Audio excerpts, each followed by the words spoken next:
வணக்கம் நண்பர்களே. இந்த கதையின் நாயகி டாக்டர் நிம்மி. ஒரு பொதுநல மருத்துவர். வயது 48, பார்க்க 35 வயது போல தெரியும் அளவுக்கு. ஜிம் சென்று காய் மற்றும் கனிகளை நேர்த்தியாக பராமரிப்பவள். மேலும் அவளுக்கு சொந்தமாக ஒரு நடுத்தர மருத்துவமனை உள்ளது. இந்த கதையின் நாயகன் நான். பார்த்தா நான் ஒரு அனாதை பையன். சிறு வயதில் இருந்தே அருகில் உள்ள ஆசிரமத்தில் தான் வளர்ந்து கல்லூரி வரை படித்து முடித்தவன். வயது 28. நான் நடுத்தர உயரம், அகன்ற மார்பு உடைய விடலை பையன் ஆவேன். சரி, கதைக்கு வருகிறேன். இது சுமார் 3 வருடங்களுக்கு முன்பே தொடங்கிய ஒரு காதல் காவியம். அந்த நாட்களில் நான் கல்லூரி முடித்துவிட்டு வேலை தேடிக்கொண்டு அலைந்த காலங்கள்.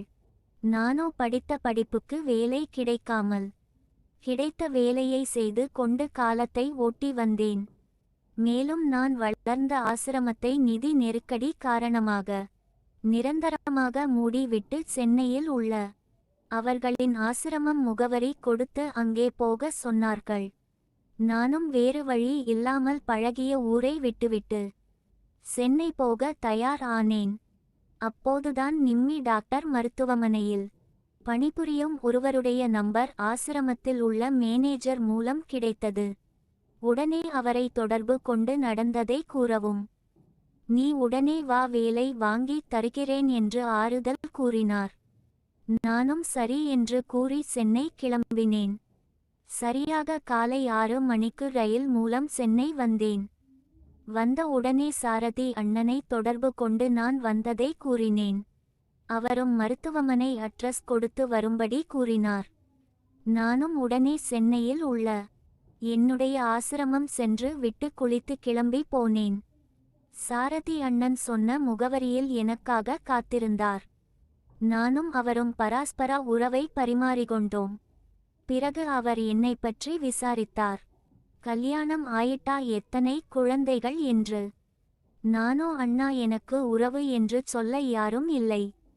நான் இப்போது கூட ஆசிரமத்தில் இருந்து தான் வரேன் என்று கூறியதும் என் கண் கசிந்தது.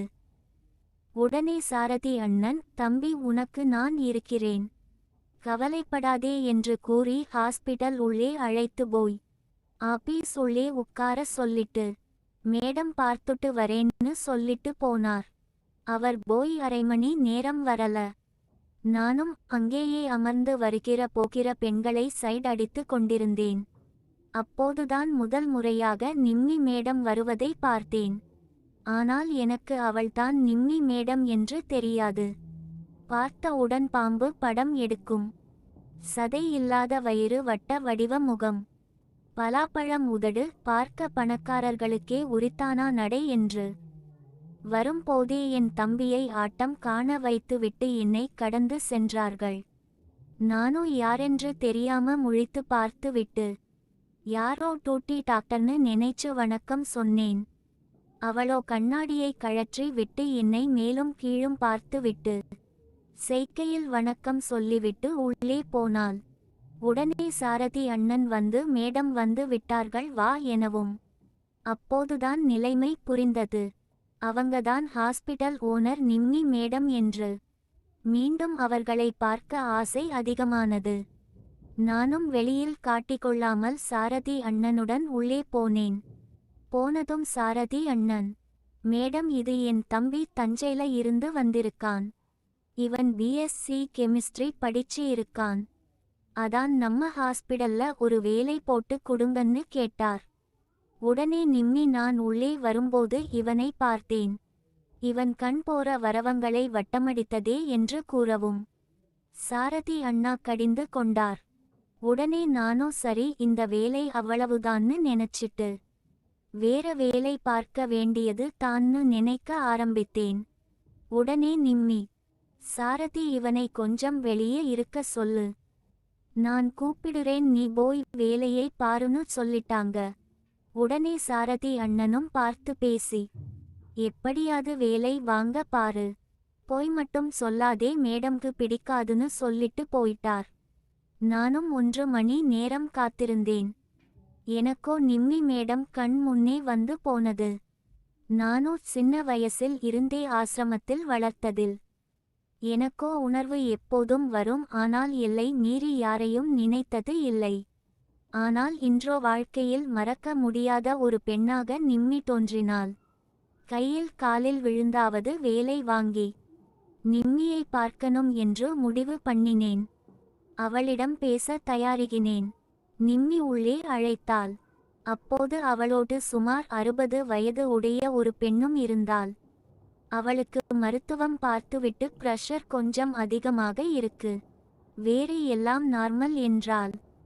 நான் உள்ளே வருவதை பார்த்ததும் என்னை பார்த்து முன்னால் உட்கார சொன்னாள். நான் வணக்கம் மேடம், நீங்க வருவது தெரியாம நான் அப்படி பண்ணிட்டேன், சாரி மேடம் என்றேன். உடனே அவளோ மெடிக்கல் பாஷையில் இதெல்லாம் இந்த வயசில் சாதாரணம்தான், ஒன்னும் பிரச்சனை இல்லை, நீ என்ன படிச்சு இருக்குன்னு கேட்டா. நானோ பிஏ படிச்சு இருக்கேன் மேடம்னு சொன்னேன். உடனே அவள் உன் அண்ணன் கெமிஸ்ட்ரின்னு சொன்னான், உன் படிப்புக்கு இங்கே என்ன வேலை இருக்குன்னு சொல்லி நிராகரிக்க ஆரம்பித்தாள். நானோ உடனே மேடம், நான் ஒரு அனாதை, சாரதி என் கூட பிறந்த அண்ணன் இல்லை, நான் ஆசிரமத்தில் இருந்து வரேன், உங்களிடம் போய் சொல்ல கூடாதுன்னு தான் உண்மையை சொன்னேன். இங்கே எனக்கு வேலை இருக்காதுன்னு எனக்கு தெரியும், ஆனாலும் முயற்சி பண்ணணும் தான் வந்தேன் மேடம், சோர்ரின்னு சொல்லிட்டு கிளம்பினேன்.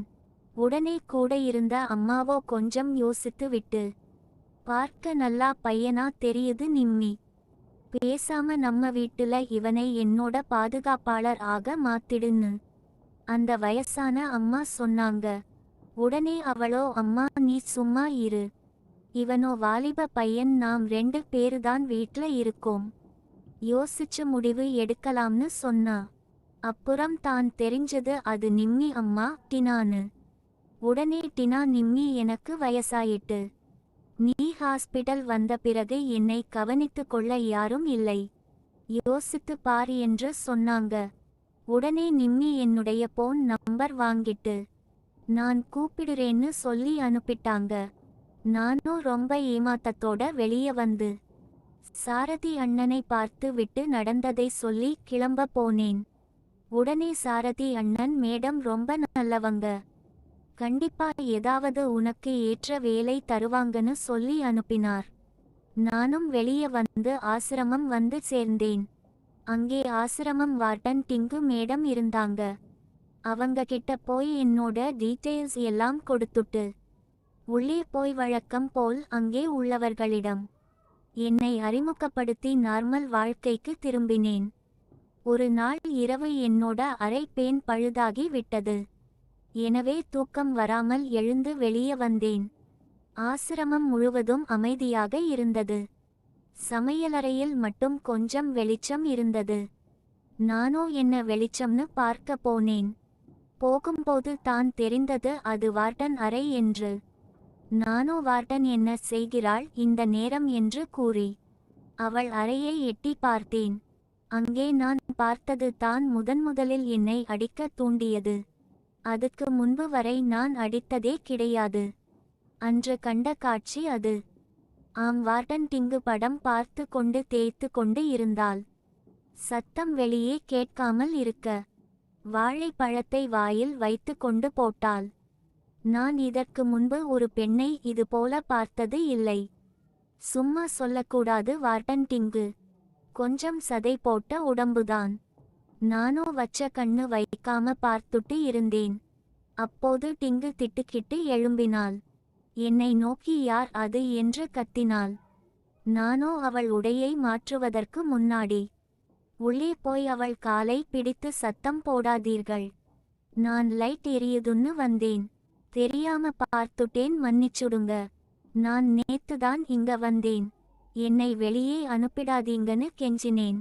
உடனே அவளோ என்னோட நிலைமையை புரிந்து கொண்டு, நீ இதை யாரிடமும் சொல்லாதே, நானும் உன்னை நீயாக போகும் வரை ஒன்னும் சொல்ல மாட்டேன், இதே போல் அப்பப்போ நடக்கும், கண்டுக்கிடாத, இங்கே இருக்கிற நாம எல்லாம் அனாதைகள், நமக்கு கல்யாணம் காட்சிகள் கிடையாது, நம் கையே நமக்கு உதவின்னு வாழணும் சரியான்னு சொன்னாங்க. நானும் சரி அக்கான்னு சொன்னதும் அவங்க என்ன முழுசா பார்த்துட்ட அப்புறம் அக்கான்னு சொல்லாத. டிங்குன்னு சொல்லு. எனக்கு உன்னைவிட 5 வயசுதான் அதிகம்னு சொன்னாள். நானும் உடனே சரி டிங்குன்னு சொல்லிட்டு என் ட்ரௌசர் மாட்டிட்டு இருந்தேன். அப்போதுதான் டிங்கு என்னையே ஏக்கமாக பார்க்க ஆரம்பித்தாள். நானோ நிலைமையை உணர்ந்து வெளியே வர நினைத்தேன். அவளோ ஏன் கூச்சப்படுறன்னு கேட்டு என் பக்கமா திரும்பினாள். எனக்கோ என்ன செய்வதுன்னு தெரியல. வாழ்க்கையில முதல் தடவை ஒரு பெண்ணை பார்ப்பது ஒருவித போதையே ஏற்றியது. எனக்கோ என்ன பண்ணுவதுனே தெரியல. அவள் அறை பின்னால் உள்ள கழிவறை நோக்கி ஓட்டினேன். அப்போது டிங்கு பார்த்தா கொஞ்சம் வேஸ்ட் பண்ணாத. நான் உனக்கு எடுத்து விடுறேன்னு சொல்லி அடுத்த பாகத்தில் பார்க்கலாம்.